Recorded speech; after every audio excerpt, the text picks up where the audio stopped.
What's good, Buff Nation?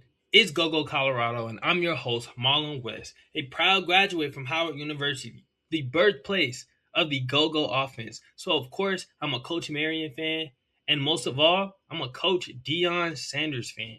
So, on this channel, we're going to be diving into all things Colorado Buffs, from predictions to reactions. So, today, let's get this video started and let's react to the second spring practice. So I do want to make this video about football, but I'll be remiss if I did not start the show by just sending my condolences to the family of Dominique Ponder. I mean, I've been a fan of Colorado since Deion Sanders has gotten there, and since Dominique Ponder has been there, arriving with Coach Ed Reed and just spending time developing under the different offenses, developing under Shador, and then even he's going to have a strong chance to push for some playing time. I don't know about starting, but besides the football piece, overall he's just a great human. You could tell by how his teammates talk about him, how the new staff talks about him, and just the reaction and the outcry from the entire Colorado football community. I know we all felt this one. This was a really tough loss, and so I'd be remiss if I didn't start the show off by just sending my condolences to the Dominique Ponder family. I think a great thing this team showed was how they respond to adversity, which is one thing Coach Prime talked about today in their meeting before practice, was how you respond and how this team responds to the death, the tragic passing of Dominic Ponder is literally going to either make or break this 2026 2027 season. And so without further ado, let's dive into the first topic of the day. Um, and reacting to our new coordinators. So Brennan Marion has been a hot topic across the Colorado football community and entire college football community, to be honest. And so it's been a lot of buzz around his name since he was named the OC. But the biggest shocker was Robert Livingston leaving 5 days before spring's practice was to start. And so now new defensive coordinator, Coach Chris Marv, has stepped up to the plate. And honestly, I'm loving his energy. I think Brennan Marion's swag and his confidence has also helped Coach Marv kind of step up his intensity and just step up. And also with the short timeline he kind of has to hit the ground running. And so I'm loving what I'm seeing from both of the new coordinators. I know Coach Marion got to talk at the press conference on Monday, and that was a really heavy press conference, obviously, because what we talked about in the beginning of the show, the tragic passing of Dominic Ponder. It was a little bit heavy press conference, but one thing that Brennan Marion, he loved how the guys responded as well, and with them still opting to practice. Right, Coach Sanders gave them the option to not practice, but no, those guys want to get after it, and I'm just loving the energy from Coach Marion. Even today on Well Off Media's channel, Coach Marion is on there on a clip saying, "Hey, I'm on that. Like I woke up this morning on that." And as somebody from Atlanta, I love the energy from Coach Marion. He shows so much love to Atlanta. He said Atlanta, right? He said he want players from Atlanta, not Atlanta. But it's funny how he says it. But nah, the love that he has for that city is real. And I think he's bringing such a unique energy, such a unique, innovative style of play that the offense was lacking a little. Just to be honest, Caden Salter was supposed to come in and really bring that innovation and that creativity, but I just do not think him and Coach Pat Shermer were a good mix. Respectfully, I don't think Caden Salter is a bad quarterback at all. I just don't think he was in the right system. And shout out to that boy Caden Salter, and hopefully he performs well at the pro day on the 31st. But a little bit more on Chris Marv. Today he had his first interview, and I love the energy from Chris Marv. I feel like he's so intense yet articulate and confident. Right, he got the chance to sit last year after being relieved of his duties as defensive coordinator at Virginia Tech, and talked about how he went to intern for the Arizona Cardinals for the Los Angeles Rams. And so what that shows me is that's someone with humility, right? He could have easily gotten another job last year, coming off of being a defensive coordinator for a Power Five program, but instead he took that as a chance to one just be a student of the game, and which is one of the things he said he learned from taking that year was how to be a better teacher. And that's just something you love to hear from a guy who is coaching, right? And somebody who took a year off, right? He talks about how he spent that not just like doing something for some selfish reasons, but figuring out how he could get better for the young man that he's pouring into and the young man he's leading. And I think, that's the best thing you could hear from your defensive coordinator, right? And so I'm loving the vibe that I'm getting from Coach Marv with just his intensity, how articulate he is, and you can tell that he's very intentional with that positive reinforcement, yet still like focusing on that energy. He speaks about establishing an identity, and I think he's having to establish an identity in real time of his own, not only with the players but the other coaches in there. So I'm excited to see what Coach Marv can do and what he can cook up with this defense. I think one thing I loved about him today was during his press conference, the guys were really trying to get him to highlight some players, right? Like who's standing out to you? Who do you think is going to make an impact? And he said, "Hey, we don't even have on pads," and that's right, man. Everybody can be t-shirt all stars, right? Everybody 5-star in t-shirts and shorts, but when them pads get on, that's when real football starts playing, and that's when the basketball players come out, right? And they're gonna make a lot of basketball players when them pads come out, man. So definitely loving the vibe from the new coordinators, both offense and defense. I think Brennan Marion's gonna challenge Chris Marr, right? He's showing him offensive sets and packages that he's never seen before. And Coach Marion is also trying to get a bunch of new guys to buy into an offense that they've never seen before, that they never even been a part of anything close. And so it's gonna be a challenge on both ends with getting guys to buy in. Chris Marv is installing his defense in real time, right? He only had 5 days before spring practice to begin installing his defense. And with all the plays that Coach Marion has and with all the expectation that he has for these quarterbacks, I think it's going to be interesting to see how this thing plays out, especially leading up to that first spring game. And so the number one thing that I saw today from Welloff and from Darius' channel is the intensity, right? The intensity is real. You got to think about it. It's a bunch of new guys coming in, and maybe they had some success at their past schools, and or they didn't, right?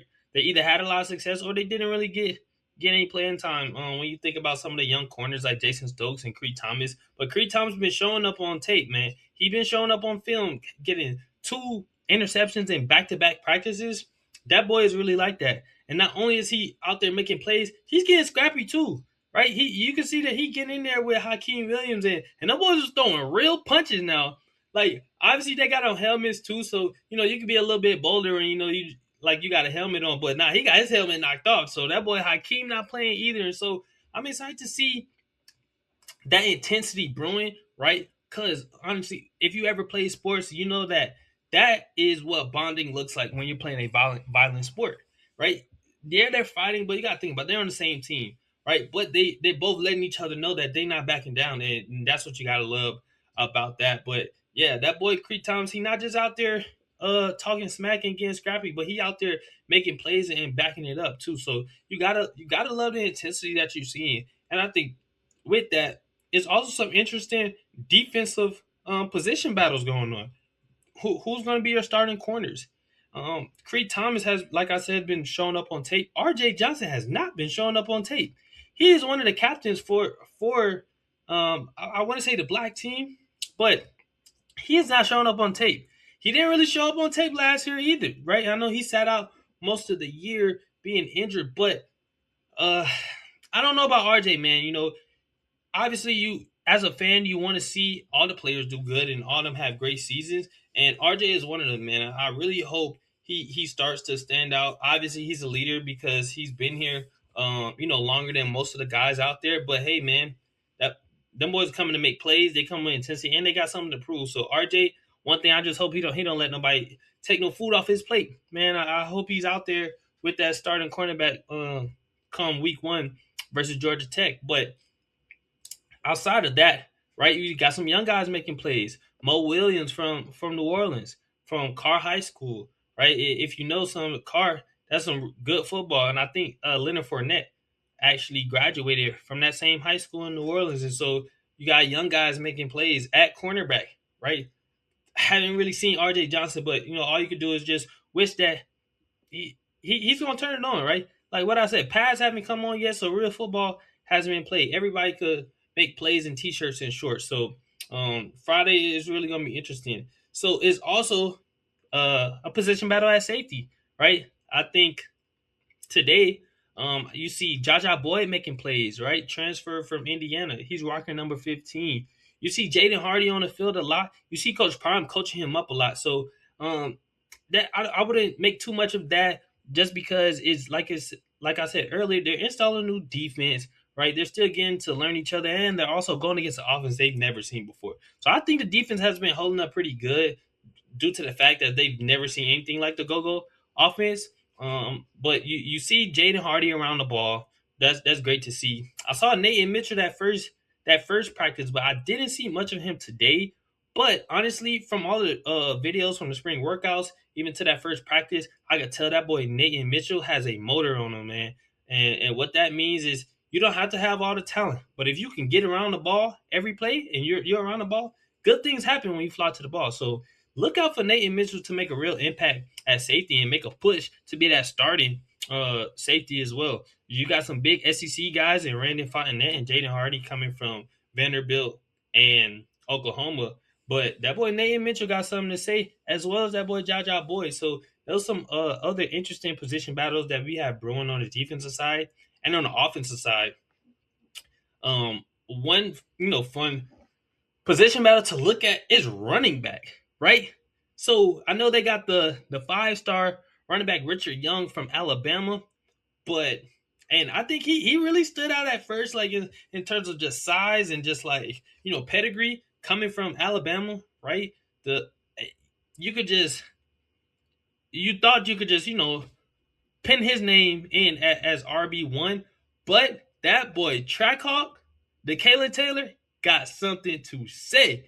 That boy is popping on tape, man. I'm telling you, he's getting through them holes, and I feel like this is an offense that's really, really going to help him thrive, right? In that traditional, kind of offense that where you just run the ball up the middle or running between tackles. I don't know if that was going to be the best way to get Jalen Taylor involved, but I think Coach Marion, just like we're seeing on those well-off videos and on Darius Reach to People, that boy Trackhawk is standing out, and he's a captain. So that's a guy who he's assuming a leadership position, not only in just because he's been here and he has that seniority, and I think this is his senior year, but he's also making plays, right? So just pray that boy have a healthy season, right? Pray no injuries. Like hinder him from just reaching his full potential. Because I'm really excited to see Trackhawk, the Kalen Taylor, put it all together this year. But I could say at running back, the Kalen Taylor right now, he's moving like RB1. Obviously, you want Richard Young, your big bruiser, back, right, to pop more. But I think he's also getting more comfortable in the offense. You would expect Damian Henderson and Jaquel Smith to have an upper hand since they spent the year in the offense. But I don't really think that they're like running away with that running back one spot. And Coach Marion, he's going to put the best guys on the field, and I trust that. And with that being said, there's another very interesting position battle, and that's at quarterback. Yes, surprisingly, everybody, I feel like they're ready to pin Julian Lewis in as a starter. Obviously, he came in as a very, very highly touted freshman, skipping his senior year to come and enroll early and get into Colorado early. And so you would think he has a head start, but the go-go offense is nothing like anybody has seen before. And that boy, Isaac Wilson, he's not playing. You think he's coming to just sit behind an unproven Julian Lewis? You got to think, man. Isaac Wilson has real game time experience. He played a whole season at Utah. Although it wasn't the best season, he still has seen a lot more live action at the Power 4 level than Julian Lewis. So do not count that boy Isaac Wilson now, he was also making some plays out there today. And hey, I'm excited for this battle. I'm excited to see how he pushes Julian Lewis. I feel like Julian Lewis is still trying to fill out his way on how he wants to lead or how he wants to show up as a leader. But I'm telling you, he better figure out quick because that boy Isaac Wilson, he's not messing around. He's out there making plays. He's slinging the ball and he's also tucking and running with it too. So it's exciting to see that position battle. And don't count out that boy Keneal Sweetwine, right? I'm confident Coach Marion's going to just put the best. He's going to put the best athletes on the field.